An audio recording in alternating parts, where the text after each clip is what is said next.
2019 के चुनावों में क्या हुआ था, क्या कहती है तस्वीर 2019 लोकसभा चुनाव की बिहार के नजरिए से। आखिर क्यों नीतीश कुमार बने बीजेपी की मजबूरी।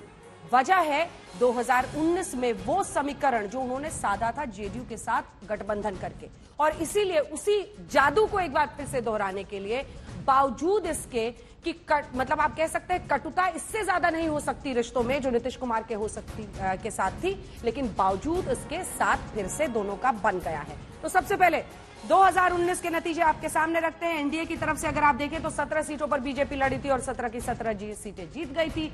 जेडीयू जो एक सीट हारी थी, ये देखिए 17 में वो लड़े थे 16 सीटें। एलजेपी उस वक्त 6 से 6 यानी 6 सीटों पर उनको टिकट दिया गया था, 6 सीट डर गए थे। आरजेडी अपना खाता नहीं खोल पाई थी और कांग्रेस का एक है। तो 16 सीटों पर लड़ने वाली आरजेडी का क्या हाल हुआ था 2019 के चुनाव में, कैसे बीजेपी और जेडीयू का गठबंधन बहुत मजबूत साबित हुआ था और एक मोदी की लहर वहां पर देखी गई थी। इसीलिए 18 सीटों पर लड़ने वाले आरजेडी को 0 सीटें मिली थी और 8 सीटों पर लड़ने वाली कांग्रेस पार्टी को 1 सीट मिल पाई थी।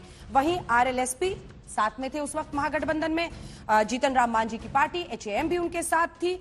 3 सीटों पर लड़े थे, लेकिन सबका 0 सन्नाटा मामला रहा था। वीआईपी वो भी 3 सीटों पर लड़े थे, लेकिन 0 सीटें उनकी आई थी। 2019 में जल्दी से अब आपको वोट शेयर बता देते हैं, क्योंकि वोट शेयर के नजरिए से भी अगर आप देखें तो एनडीए में 24%, बीजेपी को 22%, जेडीयू को, एलजेपी को 8%, यानी इन सबको जोड़ लीजिए तो आप समझ रहे हैं कितना बड़ा चंक उधर चला गया था। आरजेडी 16% वोट लाते हुए भी 1 सीट नहीं जीत पाई थी।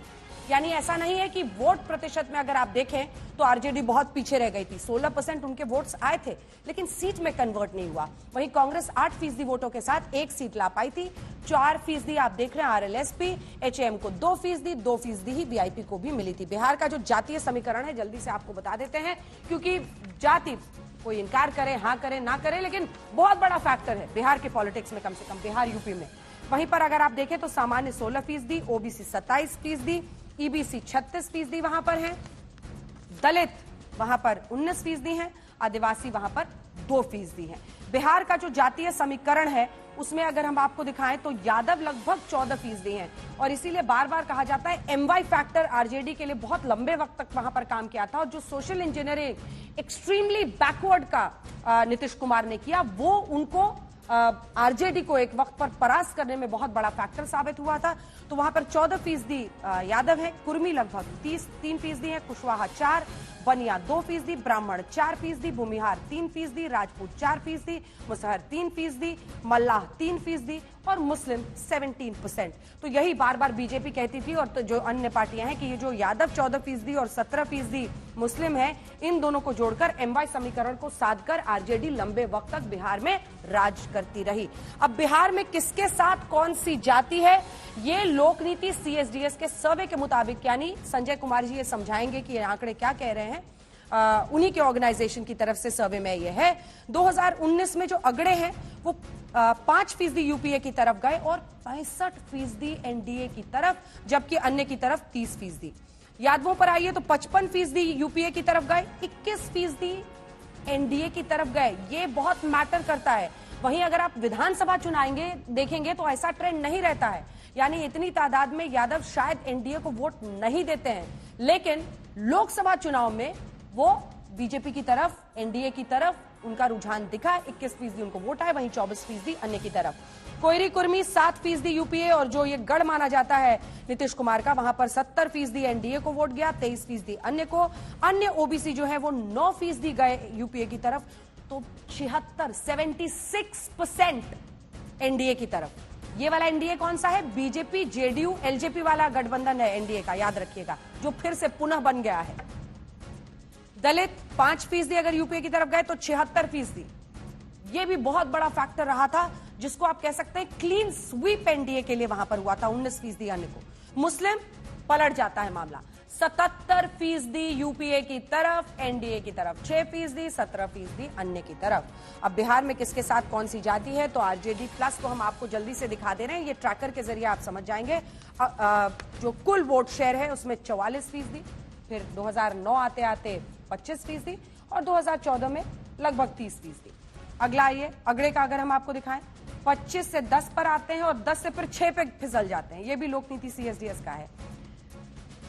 और ये EBC पर आइए, इसके बाद OBC देख लीजिए, 50 से 44 और 44 के बाद 49, 49, EBC 38, 14, 10, फिसलता जा रहा है मामला।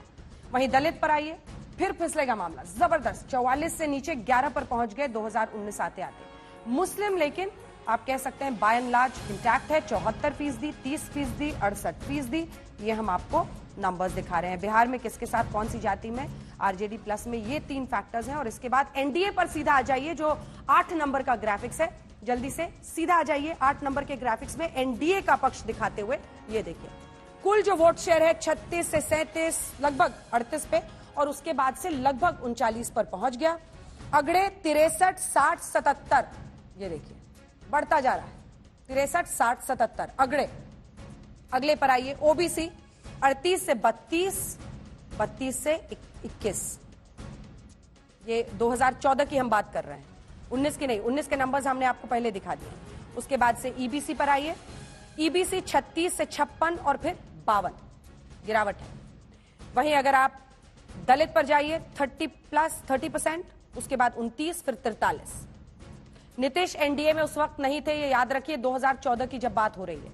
और यही शायद मजबूरी है बीजेपी की, जिसकी वजह से नीतीश कुमार, क्योंकि 14 के नंबर्स ये बता रहे हैं कि जब नीतीश कुमार का साथ नहीं था तो उस अनुपात में ना OBC ना EBC, अगड़े तो थे 77% साथ, लेकिन ना OBC ना EBC ना दलित उनके साथ रहे।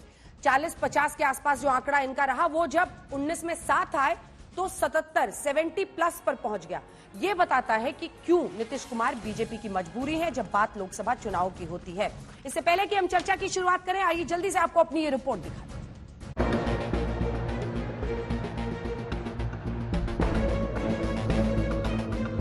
चुनावी तारीखों का शंखनाद हो चुका है, प्रचार की पेटी बंध चुकी है। अब लोकतंत्र के सबसे बड़े रण में विजय का प्रण पूरा करने की तैयारी शुरू हो गई है। बिहार में भी 7 चरणों में लोकसभा के चुनाव होंगे, यानी कि 7 दिन बिहार की 40 सीटों को हिस्सों में बांटकर मतदान होगा। बिहार में 19 अप्रैल को पहले दौर का और 1 जून को 7वें दौर का मतदान है। वक्त काफी लंबा और पूरा है, लेकिन बड़ी बात यह है कि बिहार में अब दोनों खेमों यानी NDA और महागठबंधन में अब तक सीटों का बंटवारा फाइनल नहीं हुआ है। हालांकि NDA में माना जा रहा है कि बीजेपी 17 सीटों पर, JDU 16 सीटों पर, चिराग पासवान की लोक जनशक्ति पार्टी रामविलास 5 सीटों पर चुनाव लड़ेगी, जबकि एक सीट जीतन राम मांझी की हम पार्टी और उपेंद्र कुशवाहा की राष्ट्रीय लोक मोर्चा को मिल सकती है। इस फॉर्मूले से चिराग पासवान तो खुश है, लेकिन चाचा पशुपति पारस बेहद नाराज। इशारों में बीजेपी को अल्टीमेटम तक दे दिया। जब तक विधिवत लिस्ट की घोषणा नहीं होती है तब तक हम लोग उस लिस्ट का इंतजार करेंगे।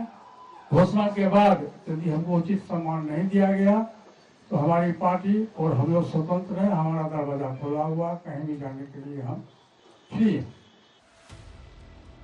बिहार में महागठबंधन में भी सीट बंटवारे का पेच अब तक अनसुलझा है। कहा जा रहा है कि RJD और कांग्रेस में सीटों को लेकर असहमति की स्थिति है। कांग्रेस बेगूसराय और कटिहार सीट अपने कोटे में चाहती है, लेकिन RJD इन पर अपना उम्मीदवार चाहती है। फिलहाल चुनावों की तारीखों के ऐलान के बाद दोनों खेमा गठबंधन के फॉर्मूले को जल्द हकीकत का आकार देने की कोशिश कर रहा है, लेकिन उससे पहले एक दूसरे पर वार पलटवार, आरोप प्रत्यारोप का सिलसिला भी तेज है। ये जो इंडी गठबंधन है, ये स्वार्थों के आधार पे गठबंधन है, परिवारवाद का गठबंधन है और सबके ऊपर लगे आरोपों का गठबंधन है। सूचना दे दिया जाएगा, है ना। अब तो हो ही गया। अब कितना दिन आज बॉम्बे में है। राहुल गांधी जी ने खुद फोन करके निमंत्रण दिया था, तो आज हम लोग जा रहे हैं। और लेट नहीं है, NDA का महागठबंधन का सीट शेयरिंग हो गया क्या? दोनों का नहीं हुआ है तो लेट कैसे? हम 40-44 वर्ष से राजनीति में हैं, 13-14 इलेक्शन हम लोग देखा है, लड़े हैं। तो ऐसा होता है कि जब नोटिफिकेशन हो जाता है तो उसके 1-2 रोज के अंदर लोग सीट शेयरिंग की बात कर देते हैं। चुनाव की कैसे देखते हैं? तो लड़ेंगे हम लोग सब चुनाव। सर, उनकी कि चैलेंजिंग मानते हैं 2024 में इंडिया? कोई चैलेंजिंग नहीं, बीजेपी बुरी तरह हारेगी। 40 सीटों पर महारण की तैयारी है। दांव पर सियासी साख है, दांव पर आगे का भविष्य भी है, दांव पर नियत और नीतियों की परीक्षा है। जीत की जुगत भरपूर है, नतीजे 4 जून को बेपर्दा हो जाएंगे। आज तक ब्यूरो।